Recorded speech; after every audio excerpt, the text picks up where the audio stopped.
You alright? Hello? Oh, she's froze.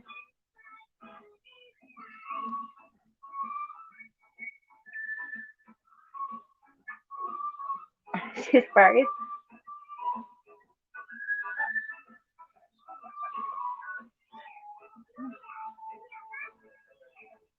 Yeah, she's gone. Can you hear me? Hello? Yeah, I can hear you, but your face ain't moving. Right. Technical issues right from the outset.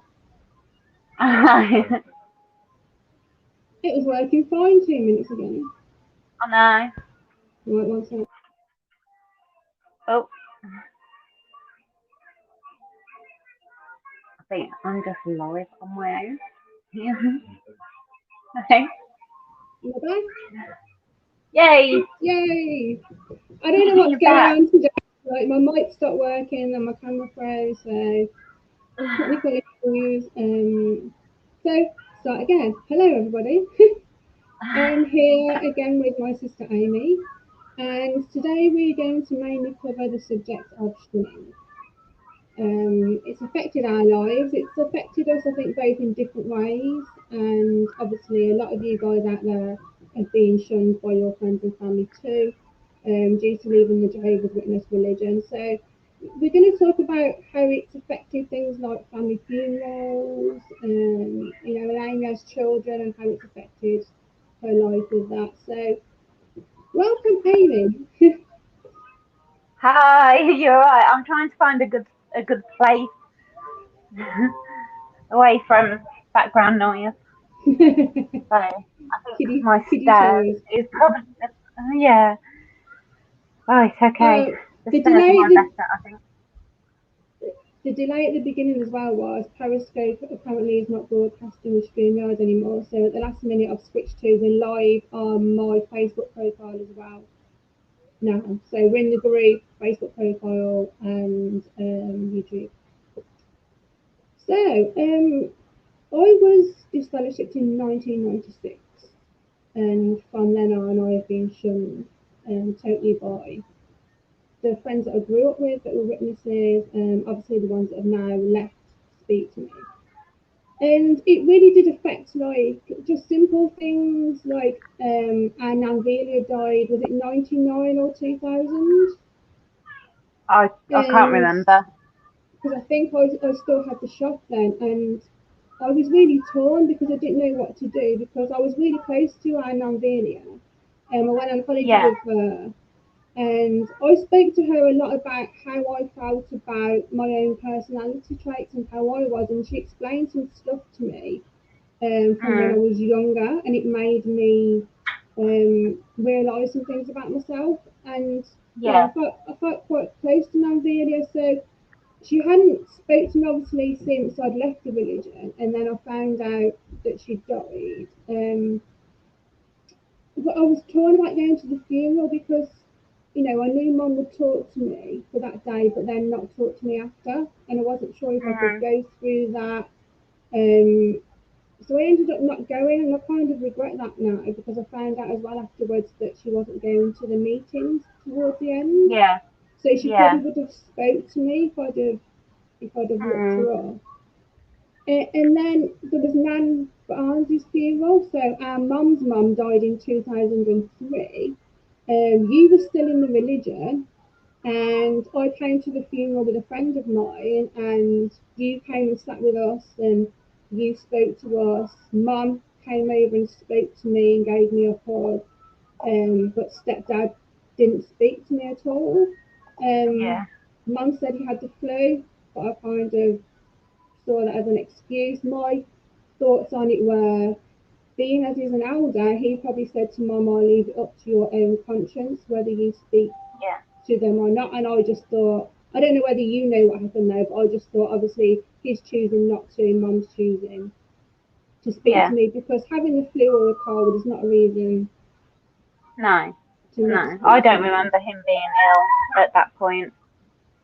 But I remember you coming and sitting with us, and it was a really hot day, and I said, I want to take my jacket off, and you said, well, why don't you? And I was like, because they're just going to judge me for my tattoos. And you was like, who Yeah. cares? just take your jacket Yeah. off. And I was like, wow, 'cause you was just like, who cares, like, at the end of the day. Yeah, I remember that. And then after that, we had Uncle Jeff died in 2006. And because at Nan's funeral, this was about 6 years after I left, Mum spoke to me for that day. Leaving the funeral that day felt like I left home all over again. Yeah. I think that's when like a lot of my anxiety and depression started, because I'd spent the day with her and then all of a sudden she's going to put me off again. So when it came to Uncle Jeff's funeral, I felt like I couldn't go through that again, because obviously Mum's brother, she'd be there, she'd want to talk to me. But now I regret not going. But it was a really hard decision, but I knew that I couldn't really like handle it. And then after that, you got disfellowshipped in 2010. So obviously, me and you got in contact straight away, and then we had our Auntie Nora's funeral. Yeah, that was interesting. We decided this time we're both going to go. And I remember I said to you, I'm going to take the power back this time. And if Mum comes up and tries to talk to me, I'm just going to shrug her off. And then if she tries again, I planned in my head I was going to say, you're not going to talk to me tomorrow. Don't talk to me today, because I'm still the same person. Yeah. So then Mum came up to me, and I distinctively remember her stroking my arm, and she went, are you okay? And I said, yes, thanks. I literally just turned my back on her. Turned around and faced the other way, because I just thought, I'm not doing this. And then she stopped talking to me. Then, you'll probably want to tell this part, then you had a conversation a few meters away from me with Mum. Remember what she said? I've never forgot it. Sorry, can you repeat that? Sorry, I couldn't hear that. Then you had a conversation with Mum a few meters away from me. Yeah. Do you want to talk about that conversation? Oh, what about her inviting Nigel around for a cup of tea? Yeah. When she found out that I was with Nigel, she was like, oh, well, he's more than welcome to pop round and have a cup of tea if he wants, so we can get to know him. But the invitation was just for him, not me. So, yeah, like he would have done that, no. And I remember you walked over to me very upset, you grabbed me and said, let's go. Yeah, and we went to your car, and I was like, what's the matter?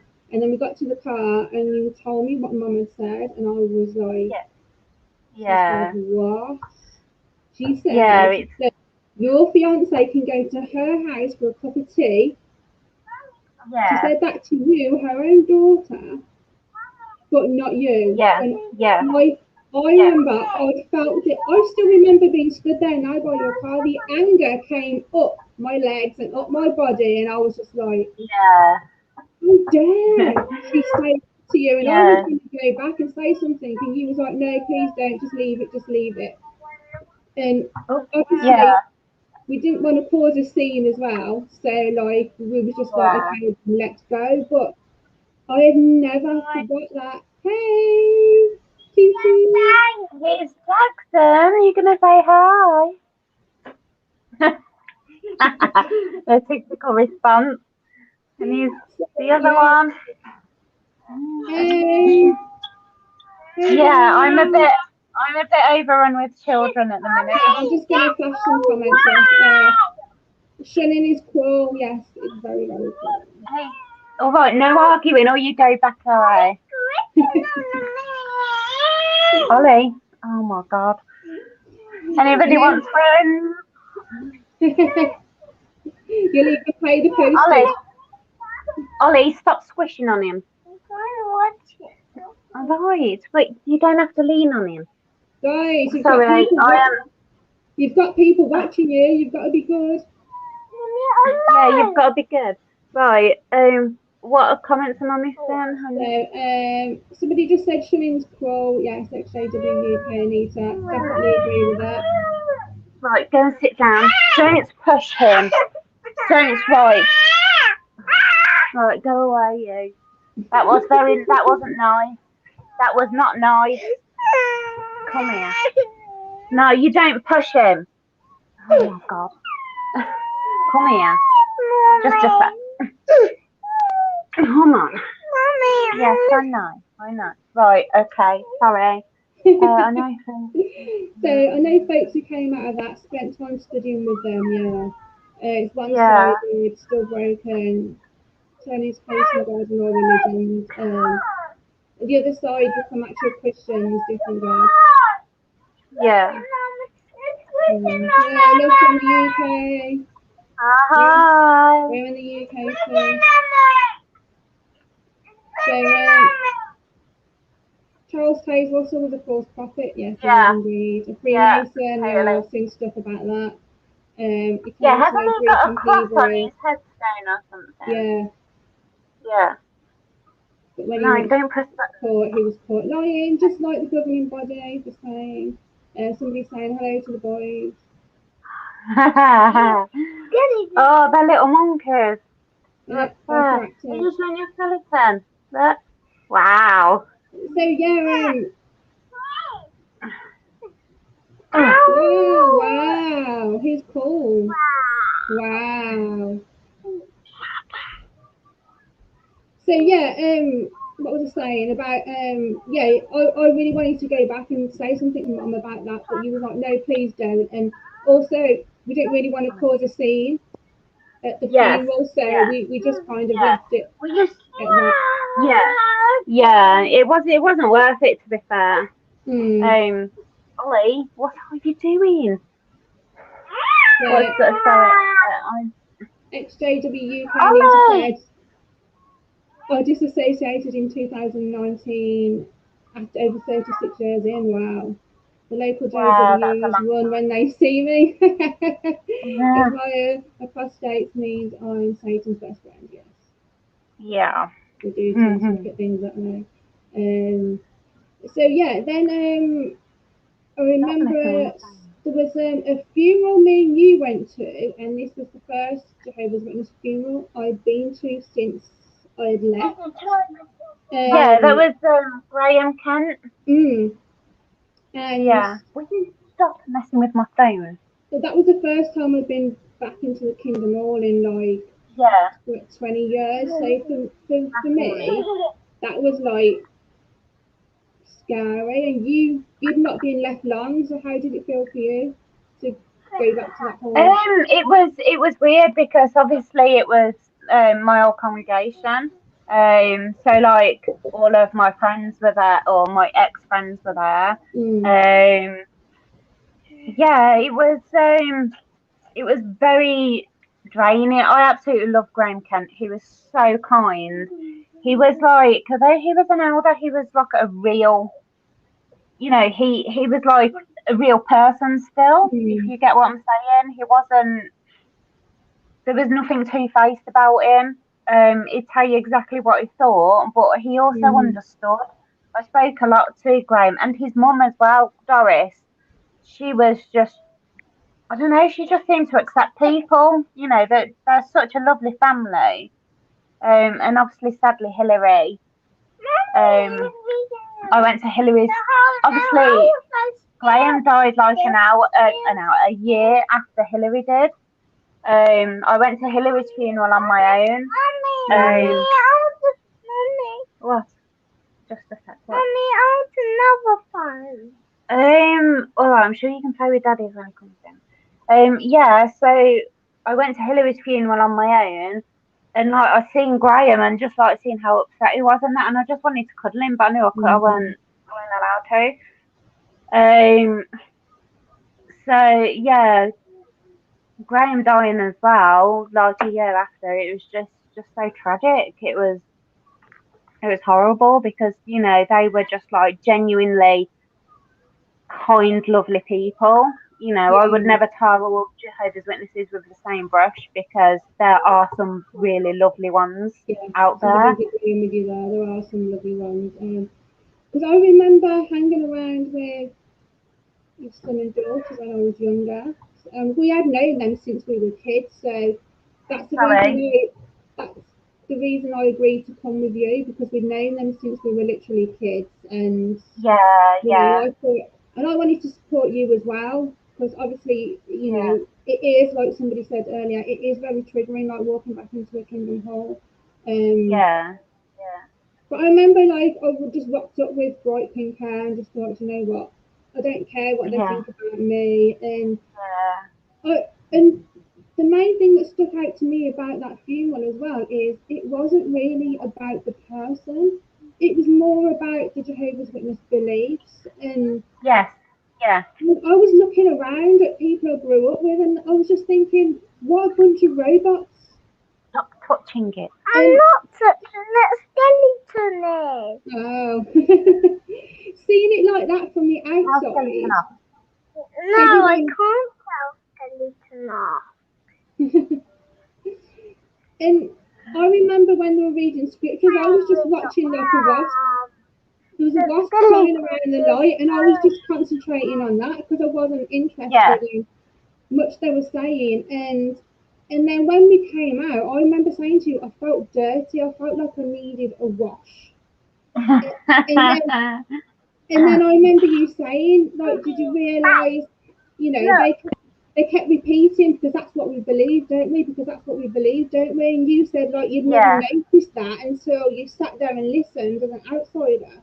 And it was like they Yeah. were literally like just brainwashing paradise, Yeah. resurrection, paradise. It's what we believe.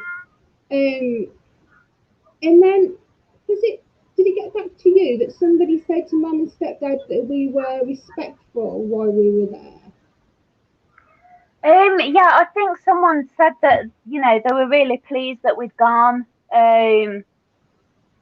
I can't remember the exact words because, like, obviously, what am I doing on my I'm camera? sure they said something about they were respectful, because I was thinking, well, what did they expect us to I do? know, well, to cause a Like, riot or something at someone's funeral,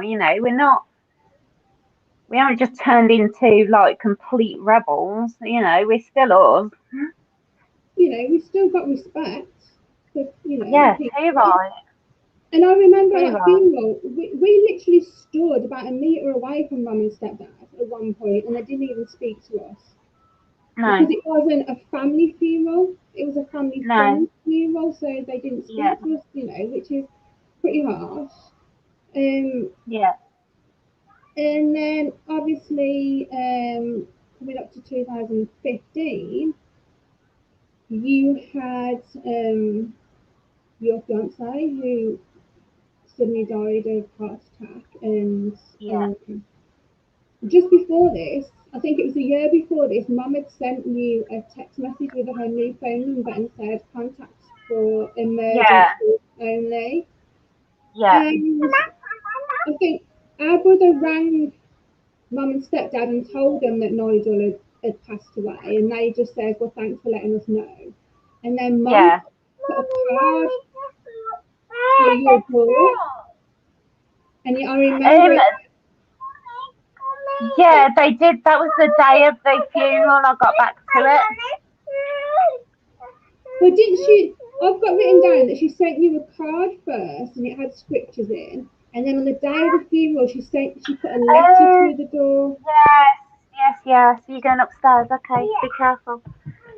Yes, she did put a sympathy card through. Um, and it was like proper preachy, but it wasn't as bad as the letter. But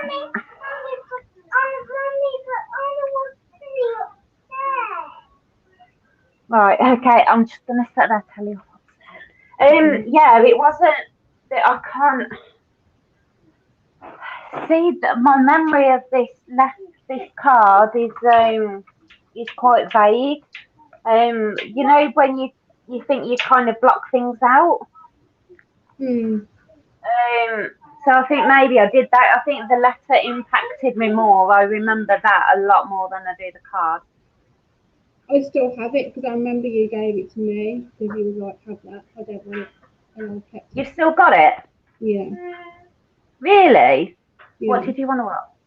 But I remember she said that they didn't come to the funeral because you wasn't married. Yeah. And then she said something to you about, they'll talk about the resurrection and the true meaning. Right, Emma, can I just pause a sec? What do you want on? Do you want to meet you for a sec? No. Hey? Get off me, Oliver. No, it's all right, unless you don't want my kids shouting Alexa. Right, what do you want, Ollie? What do you want to watch? Do you want Messi on? I'm Messi. Right. Okie doke. Right, okie doke. Right, Mummy is. Right, you sit there nicely and watch telly, okay? Oh, again. No, it's not. There you go. So sorry about that, Anita. Hey, sorry. So I was just put some comments up while you was there. Oh, yeah, sorry. Right. So yeah, Mum said in the letter that she wouldn't come to the funeral because she wasn't married, and she said something about the real. They will talk about the resurrection, and the real truth about that. Yeah. And then she put something about, I've got right down here. His hope is sure. Please think about yours. Yeah, she did. Yeah. You just lost your fiance, and she's saying that to you, and yeah, basically saying if you want to see him again, then you're gonna have to come back. And I was like, oh, what a way to push someone even further away from you. Exactly. Obviously, because they obviously see you as very vulnerable, which you are at that point in your life. But having that thrown into your face, and after the way that that they'd acted over the whole situation, then maybe if they'd have been more supportive, and come to me sooner, then I don't know what the outcome would have been, but because of the way they handled the situation, it just made me think, yeah, right, as if I'm going to do that. I don't think so. So they kind of shot themselves in the foot there. Yeah. I mean, I don't have any hatred toward my parents at all. Well, my mum and stepdad, I don't, because that's just not me as a person. It takes a lot for me to hate someone. But yeah, exactly, Anita, major guilt tripping. But yeah, it's just, I've just got to remember that you don't realise how brainwashed you are until you come out. Until you're out of it. It took me about 6 months to really open my eyes as to like how brainwashed I actually was. And you don't realise that when you're in it. You don't. It's only once you've been apart from it, and you're like, oh my God, really? Did I really think like that and act like that? They're just being kids. Yeah, typical 4-year-old. And 6 months, to be honest, that's pretty quick, because obviously I've run a group for 12 years for XAW, so I see a lot of people's recovery time and when they literally wake up to it being like brainwashing and lies. And 6 months, I think, is pretty good timing to shed something that you've grown up with as a kid, as a teenager, and believed as an adult. That's pretty good going to realise in 6 months. Yeah, I just woke up one day and just thought, and it was like, I don't know, as if I just had a light bulb moment kind of thing. Yeah. Yeah. Hi, Ramona. Bless. Oh yeah, yeah, she does a cracking job. Yeah, so I've got a great chat of American friends. They're absolutely amazing, doesn't she? She looks lovely. Me, I just like I had a nap before this, and I woke up at like 12:30, and it was starting at 1, and I was like, I've only just about brushed my hair. I'm still in my pajamas. I've got pajama bottoms on, but you can't see that on camera. I can't even get my legs high enough to show you, but I've got pajama bottoms on. Yeah, well, I've got a t-shirt on and pajama bottoms. Because why not? Why not? It's Easter weekend. In it. So Yeah, my yeah. whole point with mentioning what happened with your fiance is that Mum had said to you, only contact me in emergency, but what's an emergency? Like, your whole world had suddenly fell apart. Yeah. She's not there for that. She came to your front door and put a card through, and Yeah. I just can't get past the fact that she's your mother and didn't knock on the door and give you a hug. And I saw what you went through, and I don't want to trigger and upset you now, but it broke my heart seeing what you was going through, and then it made me so angry that she wasn't there for you when you most needed her.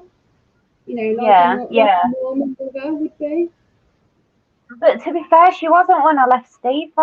I mean, after I told her all the stuff that Steve had done to me, she didn't even bat an eyelid. And it was just like, well, if one of my boys came to me and told me that somebody had done to them what he did to me, I'd be in jail now.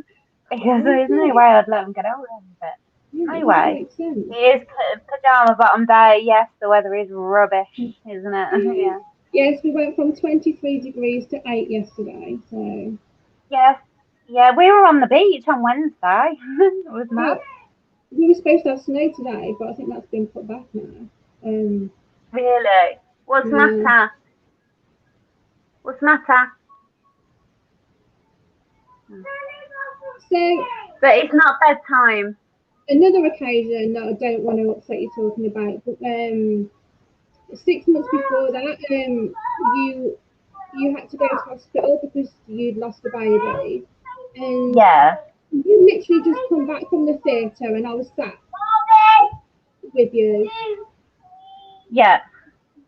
Do you want to come down? Dan, are you free? Can you keep our little monkeys occupied?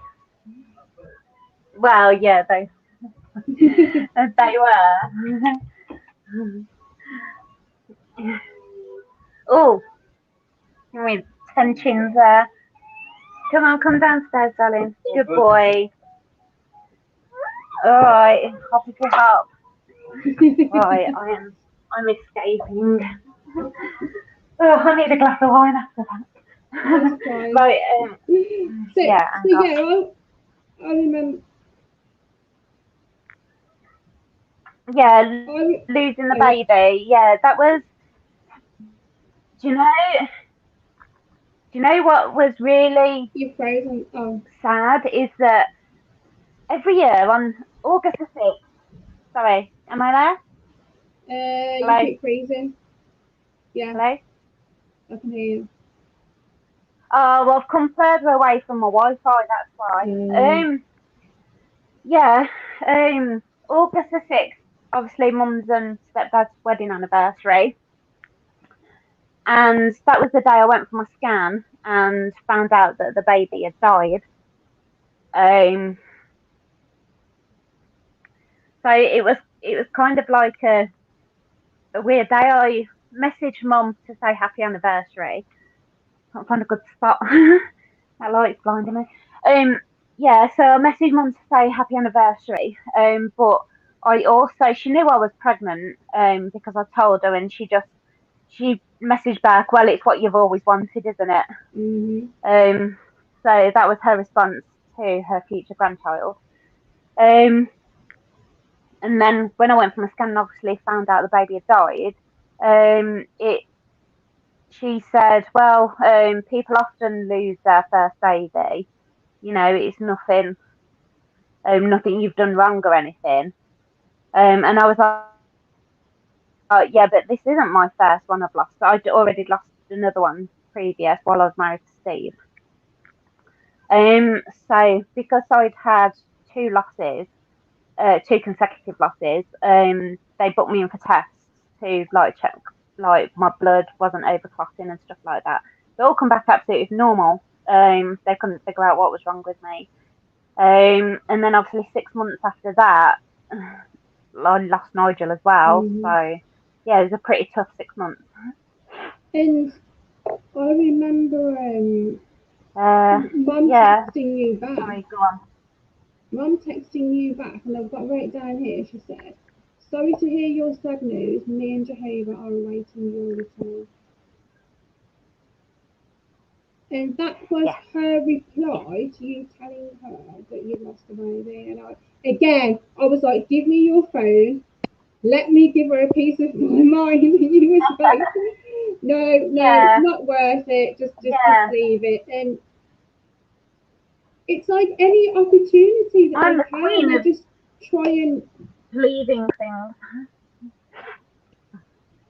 And it's that they every opportunity, like you're there, devastated and upset Hello? over things, You and they're froze. like, "I'm not afraid of my own." Can you hear me? Hello? You You're froze. breaking up. Yeah. Can you hear me? Oh, hang on. I'm going to have to go back closer to my Wi-Fi. Yeah, I can hear you. So yeah, you're there on these Hold on. occasions, Let me turn the telly devastated, off. and all they're bothered about is that they're going to guilt trip you into coming back to Jehovah. It's just, Yeah. it's ridiculous. Like Yeah, how, it is. It is. and I think if I ever go through any major occasions, I just would not bother telling them, because at the end of the day, if, what are they going to say? They're not going to be there to support me Yeah. or help me. They're just going to say, "Well, Mm, you should come back to Jehovah." mm. Like, no, and they don't See, I realise wasn't... that does push you Sorry, further. go on. Well, Yeah. See, when I got pregnant with the twins, I wasn't even going to tell her. mm, But I think another family member let it slip to her. um, And basically said, I don't know if you know, but Amy's pregnant with twins. She needs your support. And yeah, and then I think when I was 11 weeks pregnant with them, she texted me and said something like, "Did you send me a text?" She says, "I've had a message off Zed to say that you tried to text me," and I thought, hang on, Zed is like a ringtone app. I don't know mm, how she would have had a notification that I'd tried to text her off Zed, because you can't even text her, not that I know of anyway. She was like, "Are you okay?" And I was like, "Yeah, I'm fine." And then it just sort of got round in the conversation about the twins. And she was just like, "Oh, look after yourself and our grandchildren." Okay. mm, yeah. So So, we well, was going to cover the subject as well, like how mum does see your boys now, and why you're allowed to see them. yeah, see, obviously, because like the twins were born like at 31 weeks, so they were in hospital for quite a while. And they asked if they could come and see them, so I said yes. Um, and the one day I think they were about a week away from coming home, and Mum said, "Oh, we're gonna buy two baby bouncers to keep at our house, so you can for when you leave them with us." And I was like, "Mm-mm." I said, "If you want to see them, you can come to our house and see them." There was no way I was leaving them on. Sorry, everything's reflecting in my glasses. There was no way I was leaving them with them. I don't know where they got that idea from. You know, these are these two tiny, precious little babies. Um, no chance, absolutely no chance. So after I said that they could come to our house to see them, Mum looked at stepdad and said, "Oh, I think we better go." And I was like, "Right, okay." And they literally got up, They didn't say goodbye or nothing. They just walked out of the hospital, never turned around to look back. And it's a good job I was feeding Jackson at the time, because I'd have flipped my lid. But because I've got a tiny baby in my arms, there is, I just didn't react. So I told Dan about it. Dan's my husband, and he was fuming, absolutely fuming. So he rang Mum, and she didn't pick up. So he sent her a rather strongly worded text. And he rang her again, and she didn't pick up, so he left her a voicemail, like proper standing up for me, like, how dare you talk to my wife like this, blah blah blah, you ain't ever gonna see your grandkids. And so anyway, that's how it ended. And then fast forward to the boys being about 10 months. They were just coming up 10 months, so they hadn't seen them for 10 months. And I was like rocking the boys to sleep in their pram, and I don't know whether it just pulled on my heartstrings a little bit. And I text Mum, and I said, "Do you want to see your grandkids or not?" Just as plain as that. And they were like, "Yeah, of course we do." So we got on, we got chatting and that. And I said, "But the condition is you deal with me, you don't deal with Dan. Dan wants no part of it." As far as Dan was concerned, he was never going to let them see the kids. But he went along with it because I wanted them to see the kids. So anyway, so I arranged to meet them in town to go for a coffee. They actually agreed to go for a coffee with me, and see the boys. But I made it plain I wasn't leaving the boys with them. And then, like right before that happened, we had the news we had to get out of our house. So we were like frantically looking for somewhere else to live. We didn't have any money at all to put down a deposit on another house. So I rang Mum and Stepdad up, and I was like, "Look, can you possibly loan us some money so we can put a deposit down, because we need to get out of the house?"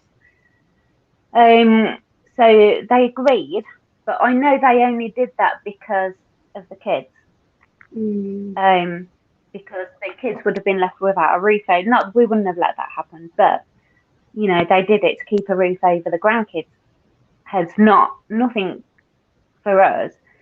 So anyway, we found a house, moved house, but Dan lost his job, and then I had to go back to work. So we'd already got these arrangements in place for them to see the kids. So I think I said to Dan, like, "Do you mind if they come to the house to spend some time with the kids?" And he was like, "No, that's fine," because obviously I wasn't going to be there because I had to go to work. So they did that every week. Friday morning they turned up, spent a couple of hours with the kids. The kids just screamed at them for quite a while because they didn't know them. But obviously Dan was there.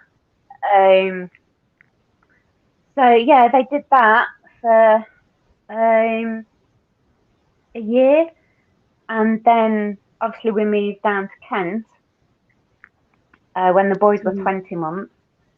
And they've been down here twice, I think. We've been here nearly 3 years. They've been down here twice.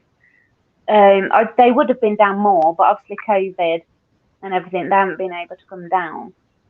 So the first time they came down to visit down here, they stayed in a hotel, and they've said, like, "Can we come round to your house to see the boys?" Because obviously they hadn't seen them for a while. So I was like, yeah, okay, that's fine. I said, "But I am going to be here, and I am staying in the room." And it was as if they were just talking to me like normal, and they spent like 4 hours here, and it was really weird. And I found myself distancing from them more than the other way around. And then the next day I allowed them to take the boys to the beach on their own. But like every time I come up to visit back in the Midlands, obviously I will let them have the boys on their own for a few hours while I'll get some quality time with you. Mm-hmm. Yeah, and the main reason why I'm doing this is because I don't want my kids to ever turn around to me and say you kept us from our grandparents. Mm. That's, Yeah. the boys, when they're older, they can make their own mind up about mum and stepdad. I will be honest with them and tell them why they don't talk to us. Like, just like Rob's been with his kids, you know. Mm. Um, and then when they're old enough, they can make their own decision. So, but um, at least I have not purposely kept them away. I Mm. give them a fair opportunity to get to know their grandparents, and then they can choose when they're older. Yeah. I mean, Oh, thank you, Anita. I know you and me disagree on, but I don't have kids, but I've always said that if ever I have kids, then they're not seen. I wouldn't let them see my kids Yeah, because if they're going to treat me like I'm dead, then they don't deserve anything that comes from me. So that was my whole take on it. yeah. But, I've never had kids, so I can't. I'd like to think that I'd stick to that. That was And, my thinking until I had kids. mm, And I don't know. It changes your way of thinking. It changes your brain. I don't know. It's weird. Um, and it's got to be but yeah, hard on the kids. Like I remember when my brother's eldest said to me when he was about 4 or 5, "Why doesn't Nana or why aren't you friends with Nana or something like that?" And I yeah, thought, how do I explain that to like a 4 or 5 year old? And I just said to him, because yeah, Nana loves Jehovah, and he said yes. And I said, well, I don't. So Nana thinks I'm naughty, so she doesn't want to speak to me. And then he went, yeah, well, if Nana's not going to talk to you, then I don't want to go to Nana's. Like, but he'd forgot it by the weekend when he came to see her. But the fact that he was like 4 or 5 and kind of clicking on to yeah, what was going on, mm, and I know she was taking him to a few meetings when he stopped over when he was younger. And that's what I would worry about, yeah, like them trying to say, if like the kids talk about Christmas and birthdays and stuff like that, and then they yeah, try and put their like beliefs on them.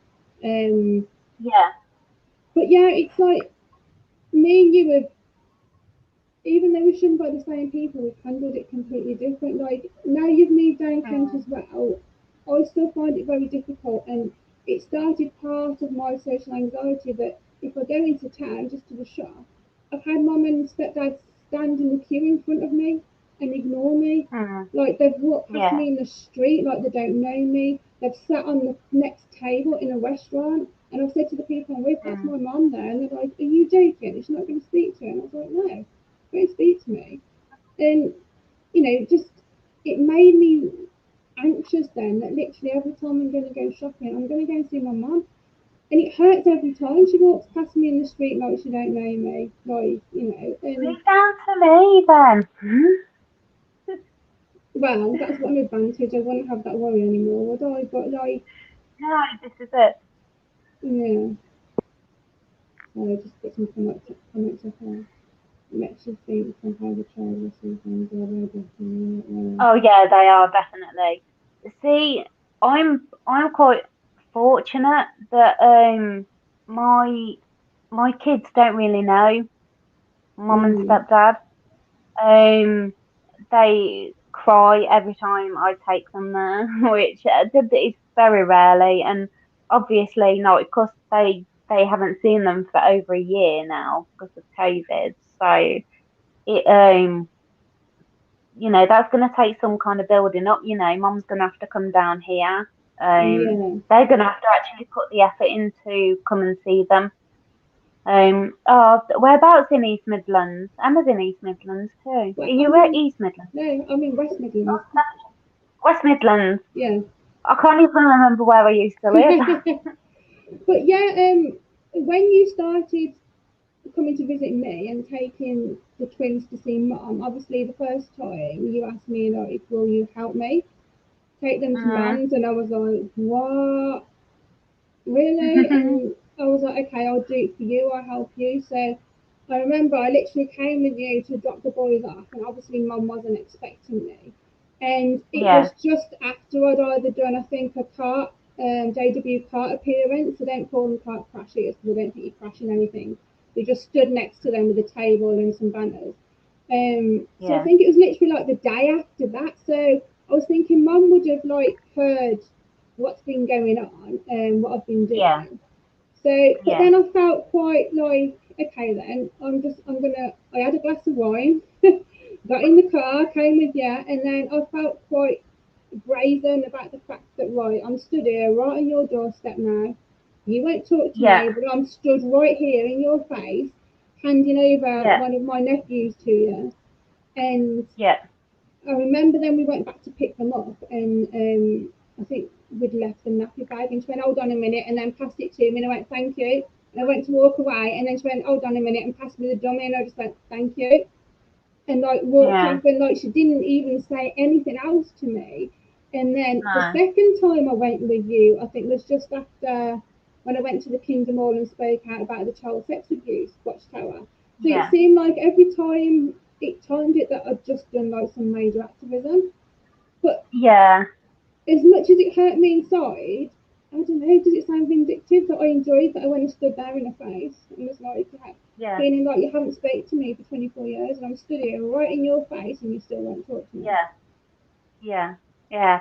See, I mean, obviously, I'll keep in touch with Mum on WhatsApp. I just sent her photos of the boys Kettering. Oh, right, okay. Yeah, I've heard of it. Not quite exactly sure where it is. um, It creates a walk on eggshells, socially awkward yeah, culture of labellism with all the poll, all based on whether or not elders, JW Big Shots view us as being in so-called good standing on it. yeah, we stamp on eggshells now. Yeah, that's a good way to put it. Yeah, oh, what was I going to say? I forgot now. Um, oh yeah, I do send her regular updates of the boys. Like I send her photos, just let her know like how they're getting on and stuff. And they've got their school pictures in June, so I shall say if she wants to order some or anything, she can pay Mm. for them. um, but yeah, I don't know. I just don't. It's just very matter of fact, and like they'll send the boys videos on WhatsApp. So like the boys do see mum and stepdad occasionally, and they'll sit and watch the videos and they'll wave at them in the videos, but you know they're too young. They don't know what's going on. Mm. So The last one yeah, I seen, it was weird because like that was my mum and stepdad on that video, but I didn't really recognise them as my mum and stepdad. Do you know what I mean? It was just like yeah, they just looked like two people to me. yeah, yeah. There's It's really strange that that's who they are, but it doesn't feel like that's who they yeah, yeah. I know what you're saying. I'm just glad they send videos and don't do FaceTime because oh right, yeah, I know where you are now. Yeah, I know geography lesson. um, are. Oh yeah, the Joshua and Caleb cartoon things, like that's what your kids would be watching right now if you were still in there. hey, The Joshua and Caleb, the JW Org have that cartoon thing to indoctrinate the kids now. So oh instead, God, no. we only had the My Book of Bible stories. They've literally got like their own characters to look up to now, and they Yeah, I've heard about this. they do some really dodgy videos where they I played it on my chat with Zach, where they're talking about homosexuality, and there's a guy trying to get on an aeroplane with a bag, and the beeper things are going off and saying like he had to leave the bag behind, and I was like, are they comparing homosexuals to terrorists? Like it's just Really? yeah, and just the way the whole thing was put together, it was just like. I'm not sure if my. Hold on. Shouldn't you say that would be interesting? Yeah. I've just had the thing go off in my ear. I'm not sure if my earpod's about to die. I don't know. Oh, Shouldn't okay. do. Oh yeah. Oh God, it So is ridiculous. It is. you've It's madness. handled you've handled Sorry. shunning. You've handled being shunned in a lot less emotional way than what I have. Oh yeah. Yeah, I have because I don't know whether that's a lot to do with my personality. I'm a very much just get up and go crack on with it kind of person. No, Mm. I shrug a lot. So I don't know. I can't find the words to explain it, but I just don't let stuff bother me. You know, big stuff doesn't bother me. Little stuff gets to me and really annoys me. I can be annoyed for days over something that's like really tiny. But big stuff, I'm just like, oh well, okay, yeah, just carry on. I just view it like I'm happy. You know, I'm happily married. I've got two beautiful kids. I've got all my family out of the religion. You know, the only one that's in it is mom. Hello, you froze again.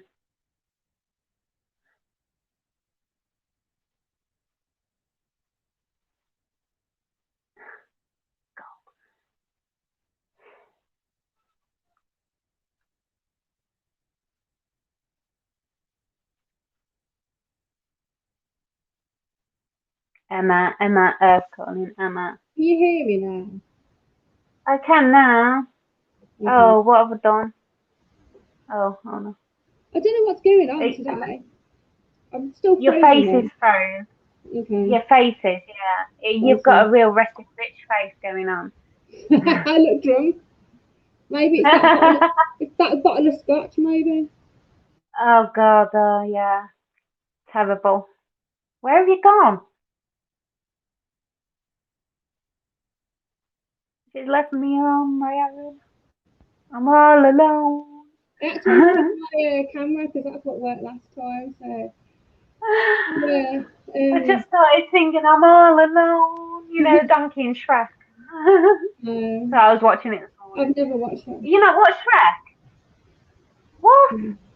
Are you serious? Yeah. Nah, go. You go watch it. Go watch it. It's brilliant. No, I've not watched it. But, Um,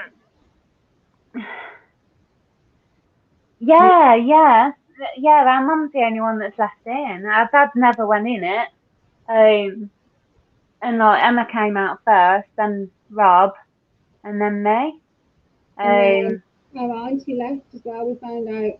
See, that was oh another thing that yeah, annoyed me because I'd been looking for our auntie but spelling their last name wrong. So I've been looking for her on yeah, social media for years. And then I think she got in contact. I think she rang our mum because she still rings our mum now and again.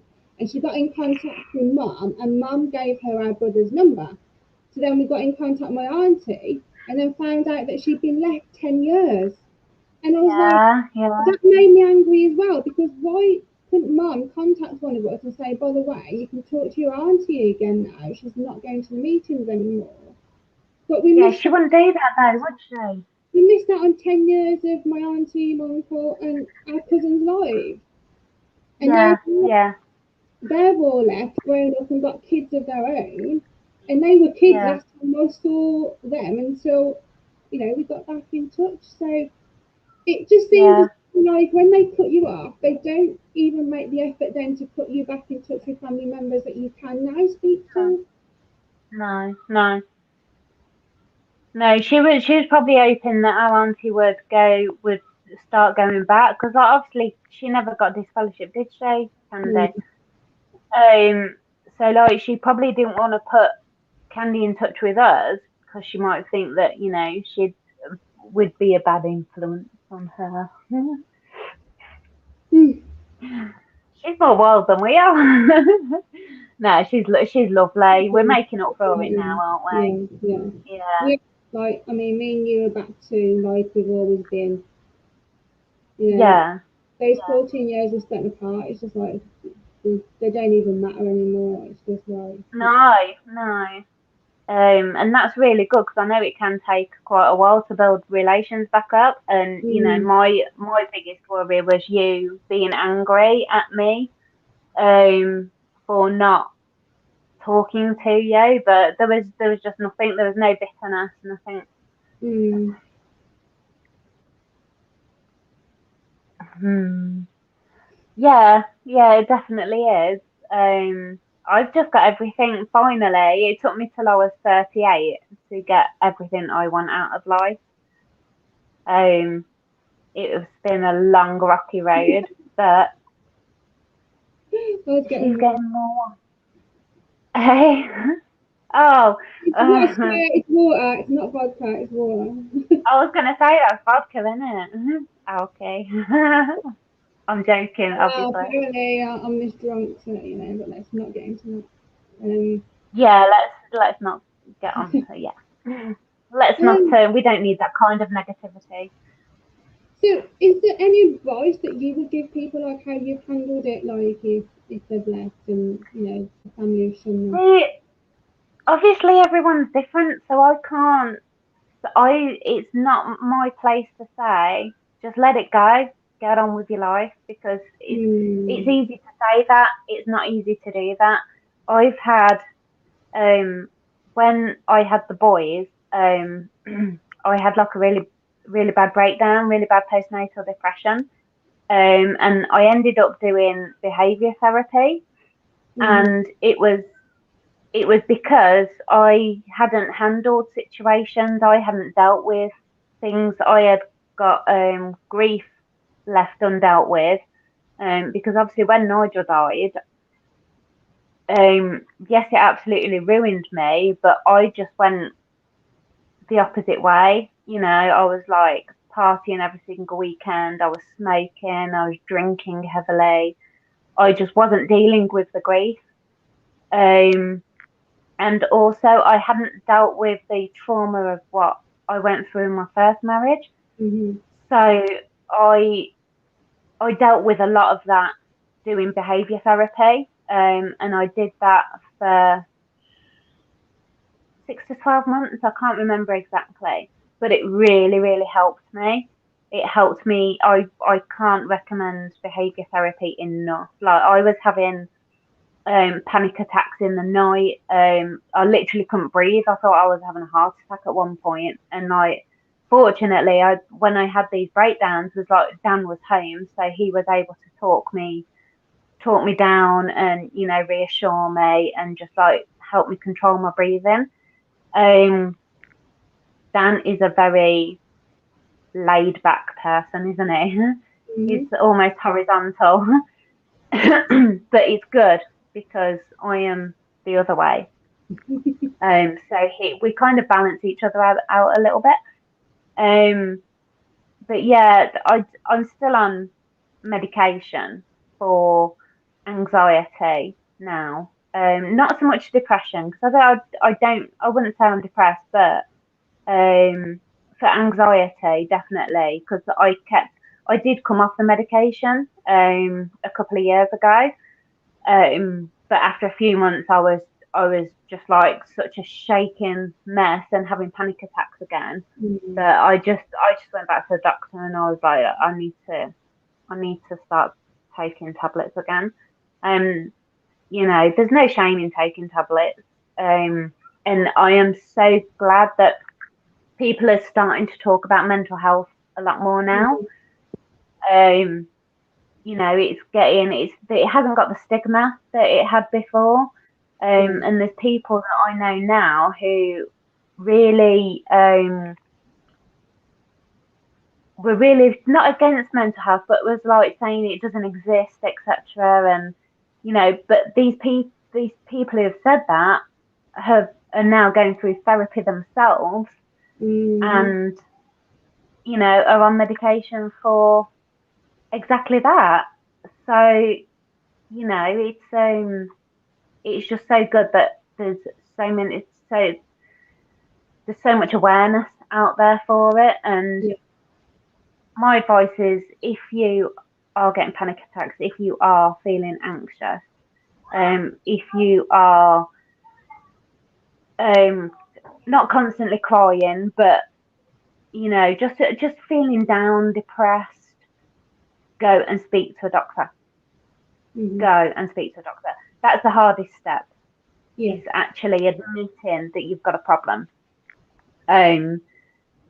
Because it saved my life, really did. You know, I've been on the brink of suicide quite a few times.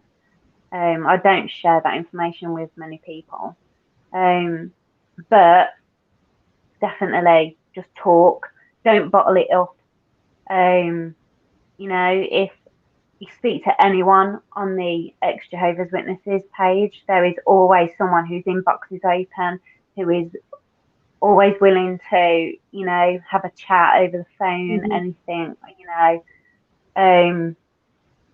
It's just full of so many great people, but do not bottle it up, because you will explode one day, and it's not pretty. And I couldn't even talk to my doctor about it, so I literally wrote him a letter. And then the next thing, I had his secretary on the phone saying your doctor wants you to make an appointment with him. But because I'd already got that letter and he had it all to reference, I felt it a lot easier. But then he could look at the letter and he would ask me, and then I'd have to answer like what he was asking me. So I just couldn't go in there and just say things about anxiety and depression. It just felt weird, you know. So and then I went for CBT, cognitive behavioural therapy, for anxiety and depression. So and my group is Jehovah's Witnesses Unite. If people want to come and support there for those that have been through the an elder in my congregation said he didn't believe ADHD or any behaviour from children not acting properly. They just need a good smack for their ADHD. They're made up as an excuse. Oh my God, that's awful. Yeah, smacking was a massive thing. So many kids were dragged out the back and like smacks, and then there was crying, and then there was smacks until they stopped crying, and you'd hear it like echoing from the back of the hall. Like kids were always being. We'd be sitting there cringing. We just used to get a squeeze of the knee, which meant you behave or you're going to get it when you get home. Yeah. So, for those of you who don't know as well, I have a page where I will put your story out there. It can be anonymous if you want. So if you've gone through any abuse related to being a Jehovah's Witness, whether it's sexual, mental, physical, if you want to tell people your experience of being shunned, then I literally have an album on that page where I put everyone's story out in poster form. I'll share it on Twitter, Instagram, and Facebook, because I think the more that we raise awareness, it will stop people joining religion and, you know, hopefully result in less victims. So I haven't read some out for a few lives now, so I've got 4 lines up here that I'm going to read out before we go, because I think we've covered everything we wanted to say, haven't we? I think. Yeah, I think so. So this is one of the stories that was told to me. When I was 5 years old, I was placed into daycare at the home of a fellow Jehovah's Witness. She had 3 living teenage grandchildren that weren't there. Those 3 teenagers sexually assaulted me. They would finger my vagina and suck on my nipples. The male teenage boy forced his penis into my throat.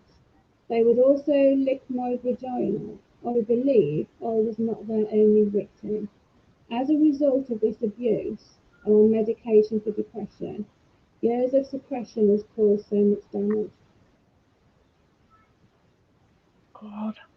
I'm one of 6 kids. My Jehovah's Witness dad used to beat us until the blood vessels burst under our skin. I have scars from it. He will quote the scripture, spare the rod, spoil the child. To justify it, I've never been so relieved. Oh, to just say that again. He will quote the scripture, spare the rod, spoil the child, to justify it.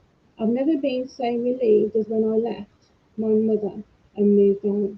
As when he left my mother and moved out. God, I messed that one up. Sorry. When he went and stayed with another Jehovah's Witness family, the 18-year-old, oh my God, I can't read today. When we went and stayed with another Jehovah's Witness family, the 18-year-old son molested my pubescent sisters. We went to an elder and he told us not to go to the police. They baptized the guy who had abused my sisters, even though they knew what he had done. Jeez. So the last one for today. I am a male and an ex-Jehovah's Witness myself. A male I used to study with in the Kingdom Hall, probably about late 40s. Well, him and his wife were like my best friends. We were all close, especially me and his wife, because we both had asthma. I left the congregation and now they are gone. It turns out the male had raped another girl in our congregation who was 16 at the time. There was no legal action taken, no divorce, nothing. The wife moved and the male disappeared, and the elders told the girl never to speak on it. And that was an act of, and that it was an act of the wicked one. Even the girl's own father, who was an elder, agreed. The child abuse and molestation I've seen both first hand, being with them for 10 years. This really happened. Someone I thought was a good man did that. I found out from my mother. She was told by his father, who was an elder. This happened in southwest Michigan. That's just another. I think I've done over 60 stories I've published now, so that's just another 4. Shocking. Absolutely shocking. I mean, thinking about, listening to those stories, like our childhood wasn't so bad. It's God, I've, I can't even imagine it. I've been told some Sickening. horrific stories, so. And Wow. being covered up constantly. So yeah, this is why I do what I do, to expose. Yeah, these people need someone to talk out for them. Mm-hmm. They're probably too petrified to do it themselves. It's although we were raised in the religion, and yes, it was very restrictive. It just um makes me feel lucky for the childhood that we actually had. Mm-hmm. But also there was the mental side to it. It wasn't so much. Yeah, we got smacks and stuff, but we weren't beaten black and blue. Mm-hmm. We were given good food. We were cared for. We were physically cared for. I was gonna say, I actually sent you something I read again today, and it reminded me. Right. I sent you a screenshot of that smashed up phone. Do you remember? Where there was a caption. This chap had put it on Snapchat of an iPhone smashed up, and his Jehovah's Witness father had smashed his phone up because he wouldn't give him the password to the phone because he knew he was texting a girl. So because he wouldn't give him the password, his dad smashed his phone up, that's quite extreme. Mm-hmm. But now this guy, he's been living with this girl for 5 years, so Wow. you know, it's kind of backfired. That didn't do nothing, did it? Really? Your sister needs to Google the Australian Royal Commission just for starters. Yeah, Um, yeah. She really should look into that. mm, Yeah, Real life definitely they are. caused by this religion. Yeah. If only they got reported to receive that jail time. Yeah, So, yeah. But you know, I'm just not. The reason, one of the other reasons is that why I have just got on with my life is because I won't let it affect my life now. mm-hmm. I won't let it torment me now because I've got everything I wanted. So I am just enjoying life. I try to be a good person still. But I still believe that you treat others how you want to be treated yourself. Yeah. Um, I still stand by that in everyday life. If I can help somebody out, I will. Mm-hmm. But I just think, right, I'm just not gonna let it put a downer on my beautiful life, my beautiful family. Because if I start letting it get to me, then it's gonna affect my children. Yeah. And I don't want that. I want them to have everything that I didn't have. I want them to have the life that I didn't have. And I'm gonna make damn sure they get it. Mm-hmm. Um, you know, but I need to make sure that I'm happy first because happy mom, happy kids. So yeah, I just think, right, I've got these lovely sweet boys. I am going to just give them the life they deserve, Yeah. And even though they're little rotten. I'm really like happy for you that you've got the life you want now, and that's your viewpoint on things. And I'm glad Yeah. you're in the position that you're in. So Yeah, thank it's you. good. Life's good. Oh, you're welcome. You're Thank you for welcome. joining me for another chat and sharing our experiences with people, because when we do this, it shows that we're not alone, and people out there can relate that they've gone through the same thing. So anyone that wants to come Yeah. on, just casual chat about any subject, just send me a message. And there, and there is light at the end of the tunnel.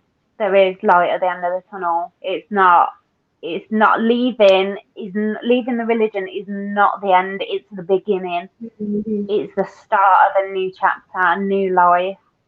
Um, just go out, grab whatever happiness you can. If happiness presents, it's like when Nigel died.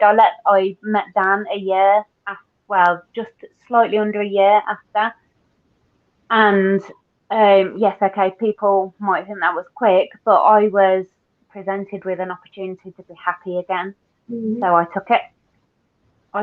And I've got two beautiful boys from it. So never ever turn happiness away, Mm-hmm. ever. Good advice. So, on that note, I have actually made an outro video. You are? Actually made an outro video now. So we normally sat there just awkwardly going, "Are we still alive? Are we still alive?" So now we can say Yeah. goodbye. We'll put the outro Oh, video, okay. and it's not going to freeze. Am I off So, camera now? so they remarried. Oh, Just over a year. So, sorry you had none of these. oh, good, good. I'm glad you're happy. Sorry you had to go through Oh, abuse. Yeah. yeah. So Oh, thank you everybody for watching and commenting. Thank you again, Amy, for coming and it's sharing okay. your I'm really happy. yeah. Yay. Thank you. Thank you. It's very nice. Right, right.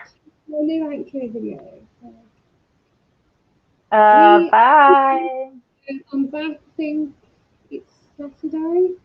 With another Jehovah's Witness who's going to tell us his story. So I think it's Saturday, Friday or Saturday. So yeah. Okay. It's been nice talking to you. Bye.